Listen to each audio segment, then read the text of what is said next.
Le gouvernement du Niger s'est engagé dans la réalisation du pipeline Niger-Bénin afin d'accroître l'accès à l'électricité de sa population, majoritairement jeune de 16 à 80% d'ici 2035.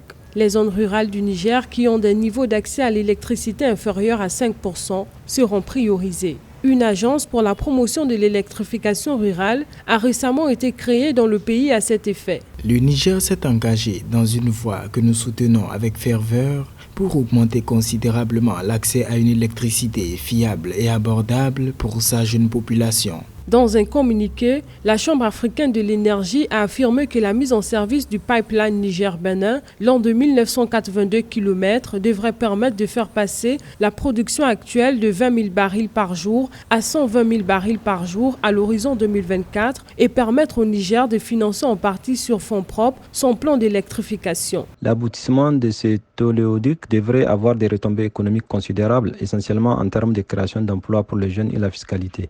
Pour l'emploi des jeunes, son exploitation devrait générer des milliers d'emplois pour cette cohorte qui constitue près de 60% de la population et dont l'insertion sur le marché de travail demeure l'une des préoccupations les plus fondamentales pour les pouvoirs publics. Concernant la fiscalité, ces projets devraient rapporter environ 45% des recettes fiscales, soit quelques 400 milliards de francs CFA. Une bonne nouvelle sans doute pour un pays qui fait de la mobilisation des ressources internes sa priorité. Ces recettes fiscales, à titre de rappel, sont primordiales pour le développement durable.